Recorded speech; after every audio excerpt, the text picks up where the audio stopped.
But I think for my experience, it was a lot of it had to do with, being a Latina and maybe not having the representation that maybe others did, right? So I think I had to really hone in on the leadership and the mentors that I had.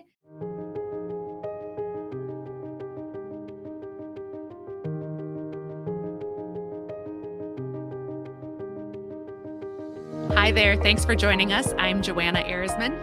And I'm Leah Alter. And this is WomenShare, a celebration of women in financial services. And we are so excited today to welcome Yesenia Beckmann to the podcast.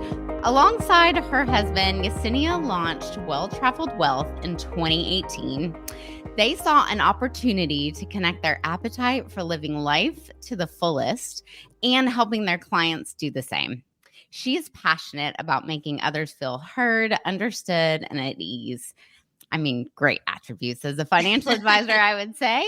Yesenia is also a connector of people, creating long-lasting relationships and friendships. That I can say for sure. I had the pleasure of meeting Yesenia and Todd when they were just thinking about launching their own firm, and was really lucky enough to get to partner with them and helping them brand and name Well-Traveled Wealth. Their vision and passion for their clients, absolutely unmatched. And it was really one of the most fun projects that I've ever had the chance to work on. Their firm and their family are absolutely thriving, and we're just so excited to get to witness it and watch it all. And we're so happy to have you on the podcast today, Yesenia. Welcome to WomenShare. Aw, thank you so much. That's quite the introduction. But thank you. I'm so excited to be here.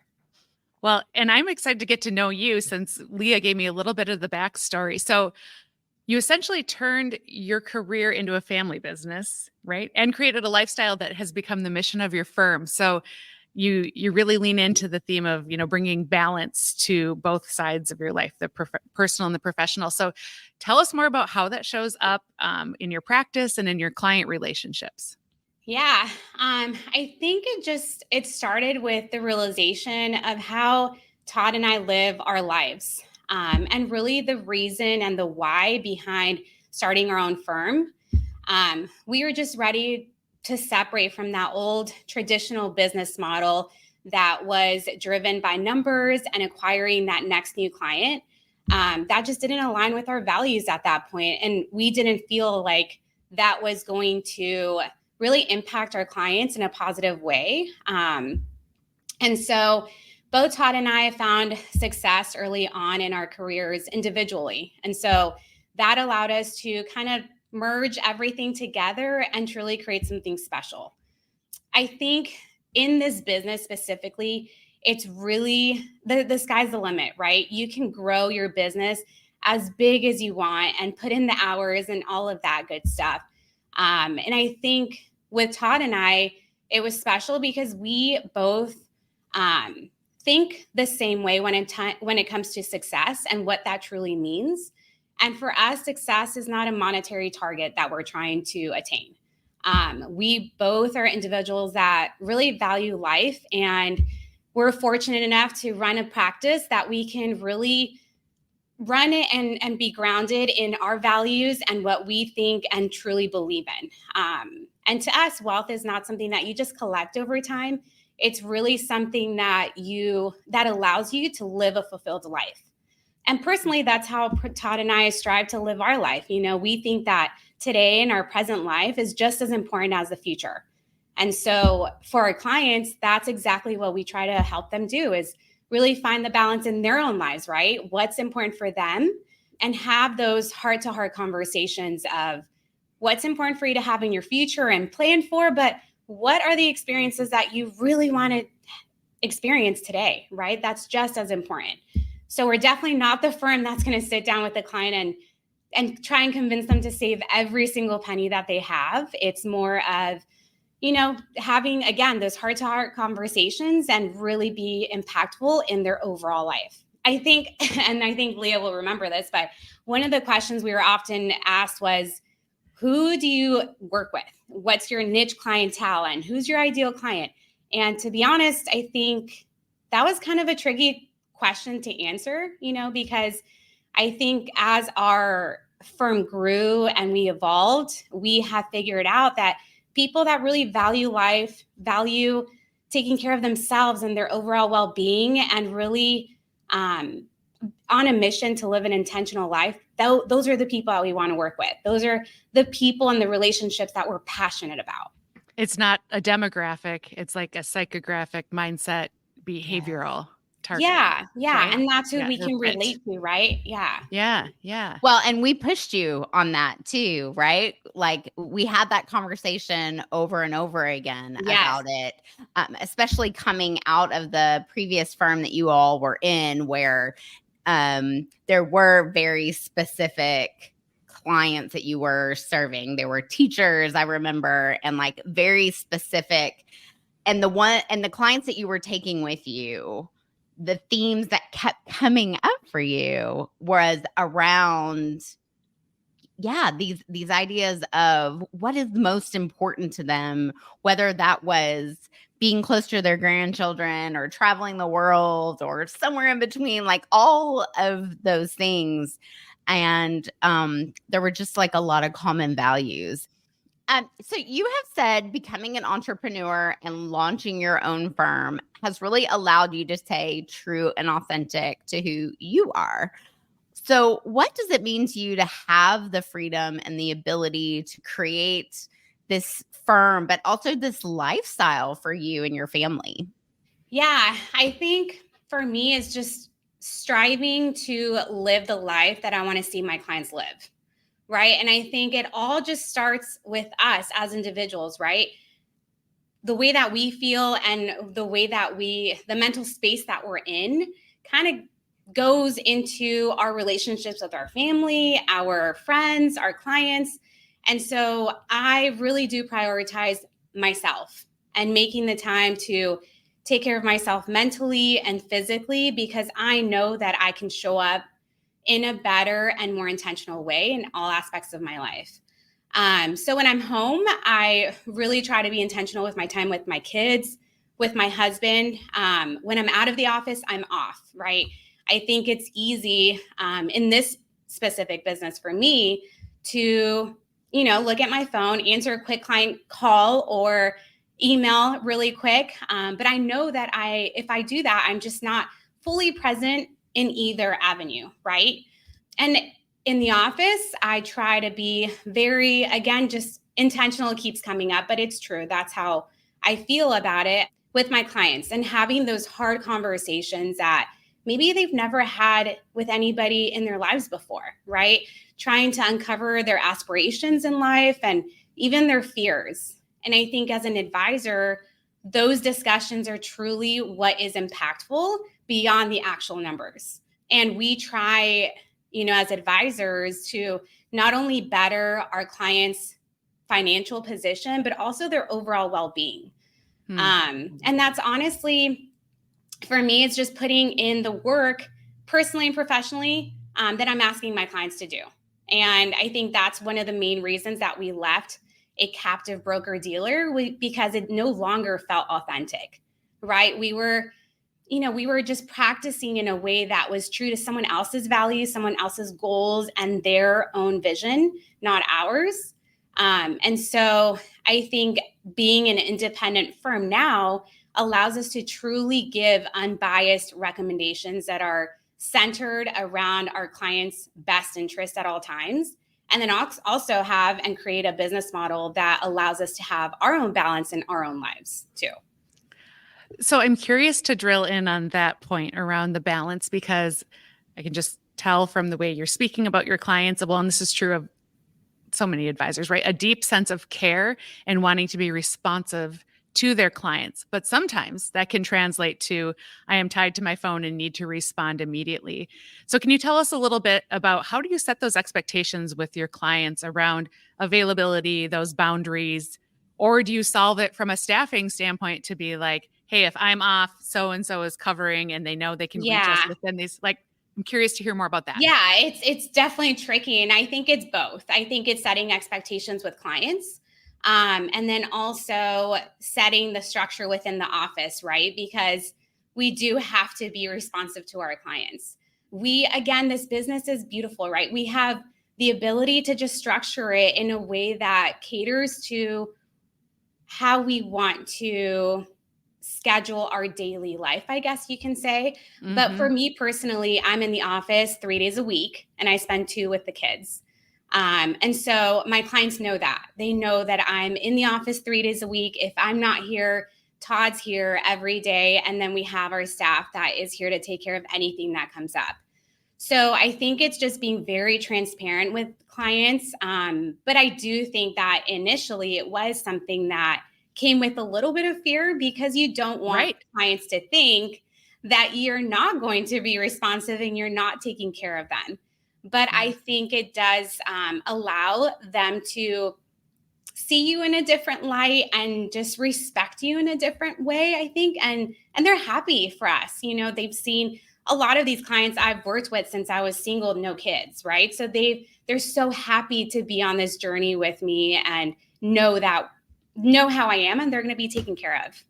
Yeah, I love that. And it actually reminds me too, a previous guest, Terry Carlson, was talking about that this is really an attractive industry for women that want to be able to structure their lives in a way where, yeah, they can be home with their kids on certain days and in the office. And it allows you to serve your clients in the most present way, right? Yeah. Because you're not feeling stretched so thin that you're only able to give a little bit. You know, when you're sitting down with the client or anyone, I mean, I've experienced this with you, you're fully present, right? Like whoever is in front of you is who you are focused on.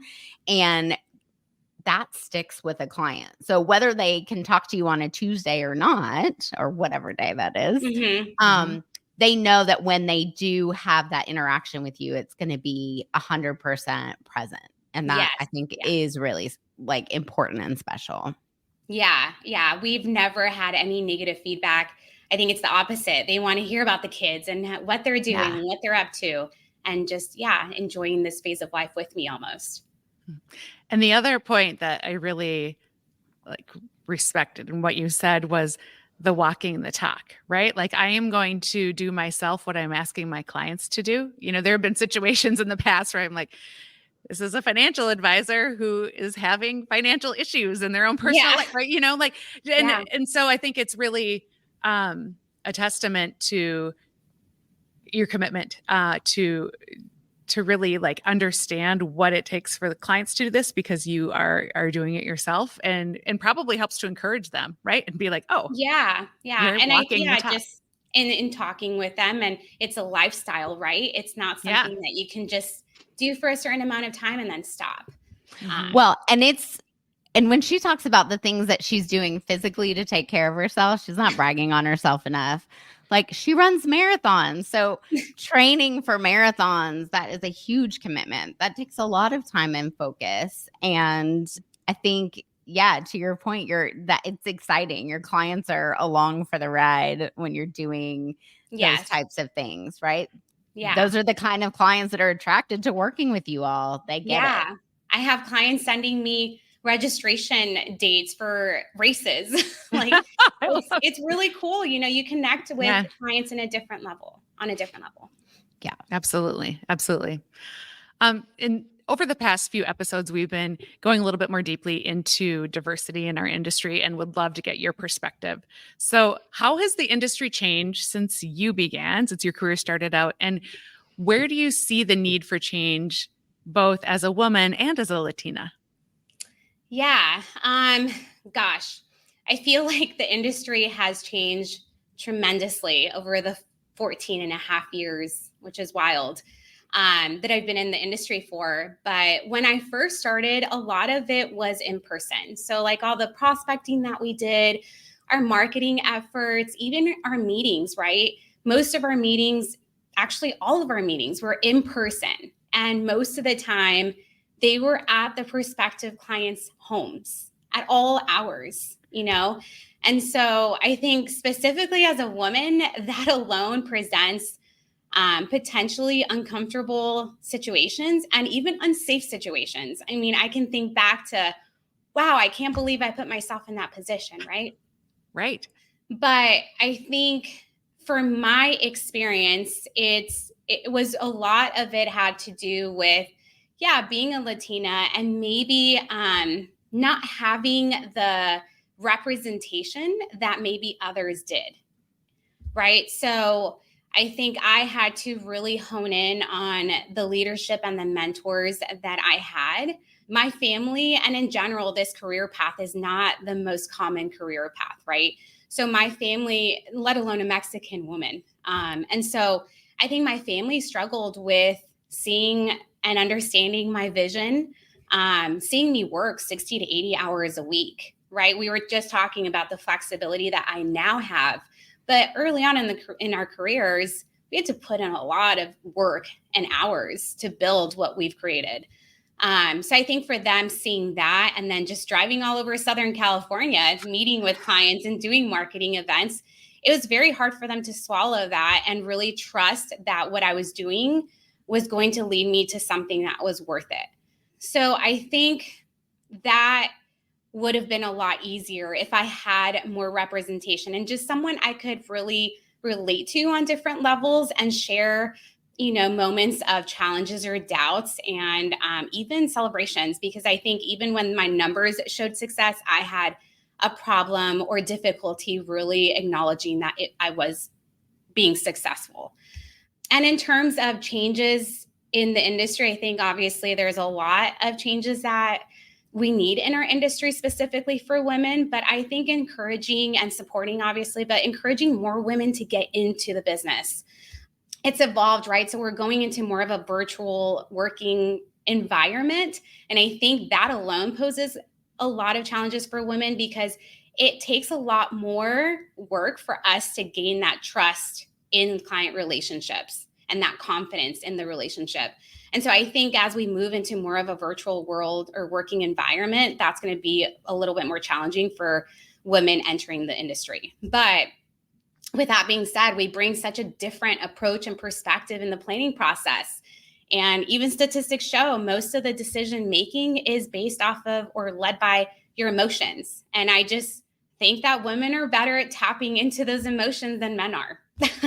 Yeah, reading them and maybe calling them out, right? If it's negatively impacting a client's decisions or not calling them out, but discussing them, right? Yeah. And just having those heart-to-heart conversations that really, like I said, are the most important discussions you can have. Yeah. Well, and to the further point too about more women in the industry. I know when part of your initial growth plan was to bring in additional advisors to your firm, and you brought in 2 women initially. Is Todd still the odd man out there? He is. Yes, he sure is. At some point, maybe that'll change, but yes, it's 3 women and Todd. I'm sure he loves it. Yeah, sounds like a 3 sitcom. advisors in our admin, so that's 4 women. Yeah.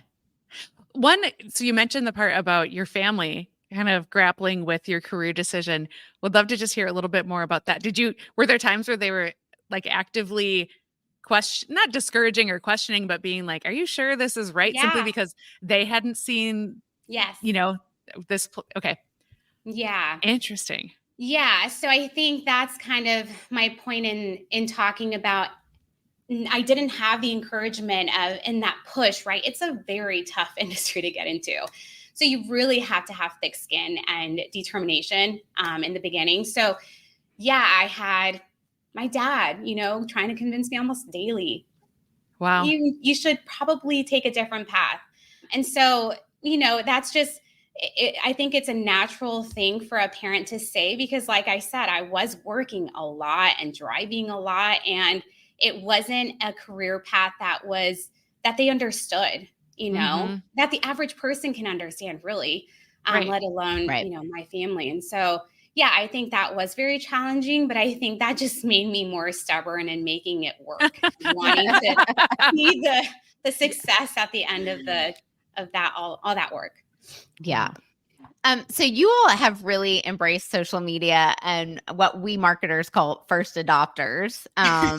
When like new platforms become available, and you guys have been using video and social media really since you launched the firm to help raise awareness about your firm. So can you talk a little bit about how you use that, and what the success has been from doing that? Yeah. Social media and just digital marketing, I think we just realized how integral that is for every single business out there. So we have made it a point to make that a priority.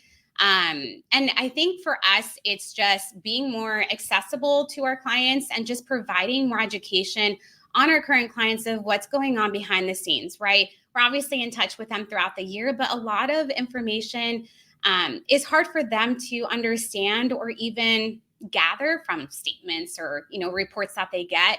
So I think just giving them some insight throughout the year in video format is really helpful, and we've received really great feedback on that.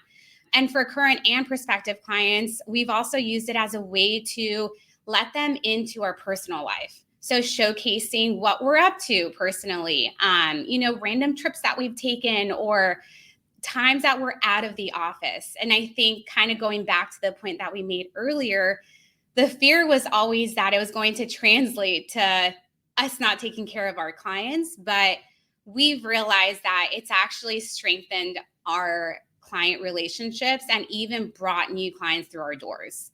It's also just sparked really unique conversations and commonalities that we probably wouldn't have known or had without that.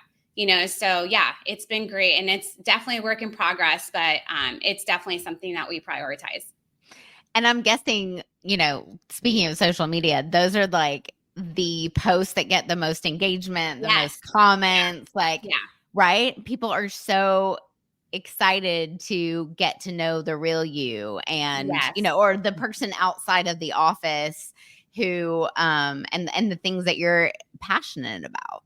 Yeah. And just like what you were saying, Joanna, is walking the talk, right? And showcasing the way that we live our life, and those family trips are important for us. And so it's been really, really great. And we do a newsletter that always starts with the personal piece at the very beginning of each newsletter each month. And we've received great feedback and always get comments or emails back, which are so cool to read. Oh, that's great. Well, and I think it just seems like, I don't know, in the past handful of years, we're like in this era of authenticity where I don't know if there's more people now in the business who are like social natives, right? We grew up or at least from college and beyond, right? Had more social media in our lives. And so I think people sharing, you can still be perceived as professional and a competent advisor, but also show up as someone who's an athlete and, has these hobbies or has children, that sort of thing. And it's like this, you see all sides of someone. And I think that helps to foster familiarity and liking, right? Like people can be inspired by what you're doing, or they can resonate. They're like, oh yeah, me too. Right. Like we agree on that point, or we have that in common. So I just think it's a really interesting, and the importance of boundaries too. Yes. Right. I think for everybody, not just a professional or a mom or a friend, like everybody, it is very important to have and draw those boundaries and stick to those. So, Do you all still have your like client family wall in the office? We do. Yes, absolutely. And it's growing. Is this? It's awesome. Okay, tell us all about it. I didn't even plan to ask you about it, but as you were talking about it, I was like, I wonder if they still do that. So like we were saying, I think balance in someone's life, it means something different to everybody, right? And so we created this wall, and it's called the Pursuit of Well-Traveled Wealth. And we invite every single client and every new client, it's almost a requirement, to send us a picture of themselves doing what brings joy to them in their life. So we have this wall in our office right when you walk in dedicated to our clients. And so it's really neat because we'll have clients come in and look for their photo, and we encourage them to update them along the way too. Or we'll have clients that come in looking for their friend that's also a client. So it's great. And I think it just adds to that relationship and the care that we have with our clients. Well, and I was going to say it's like a good reminder for your team too, to see the faces and the people. Yeah. Like that was always meaningful for me. Do you remember, I'm probably dating myself, Saturn, the car company, when they had the commercials where they'd have the picture of the person the car was being built for as it's going through the assembly line.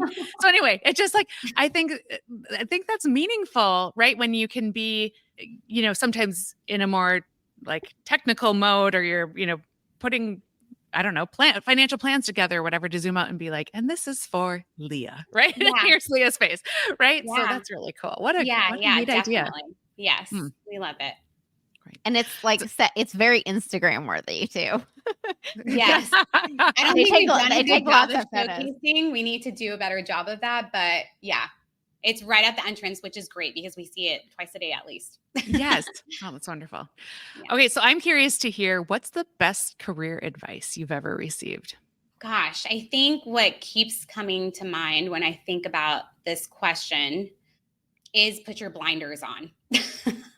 This is something that, I can't even remember who told me this, but this is something that has carried me through my career from the very beginning, and I continue using it through each phase of our career and even personally. But really just zoning out all of the noise and distractions that are around when you have to focus and it's time to focus. I truly don't think I would have made it in this career and been successful if I had not put my blinders on, because there's a lot of noise, a lot of distractions like we previously talked about. So really just putting your head down and focusing and going straight forward. I love that. That's great. I do too. And it's, when you know what your purpose and your mission is, then that gives you permission to cancel out all the other noise. I know my purpose. I know my mission. And if it's not adding, then there's no space for it here. Even personally, like what you mentioned, when I was training for my marathon, I mean, there were a lot of sacrifices and a lot of distractions, a lot of things that could have derailed me, but putting my blinders on really helped. And like trusting your knowing that this is right? And like choosing to let the naysayers not even get into your head. Yeah. So yeah. Love it. Okay, Yesenia, what can we celebrate with you today beyond, lot to celebrate professionally, but beyond professionally, what can we celebrate with you today? Gosh, I think women have a hard time celebrating ourselves and really talking about moments worthy of celebration. So thank you for that. That's why we put this. Yeah. That's why we put this in the show. Gosh, I guess that I'm just someone who is constantly looking for the next challenge. And my goal is just to continue growing as an individual, because I truly think that it has a ripple effect in everything and everyone in my life. Yes, being that role model, right? Like sharing your story here today, demonstrating it for your clients, demonstrating it for your family, right? Like that's absolutely worthy of celebration. Love that. It's always the part of the show where I get misty. Sorry, I'm like, oh. So happy for you. Yesenia, this conversation flew by. First of all, I just looked at the clock and realized, it did. How did that happen? This has been an amazing conversation. Thank you so much for being here and sharing your story and letting us in on how Well Traveled came about. It's really such an amazing story, and you and Todd are such amazing examples of being able to really see a vision and make it happen. And we're just so thankful that you are here to share it with us.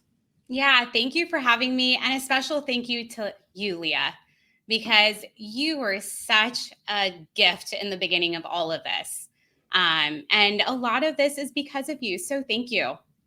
It truly is like one of my biggest honors to have met y'all and gotten to work with you.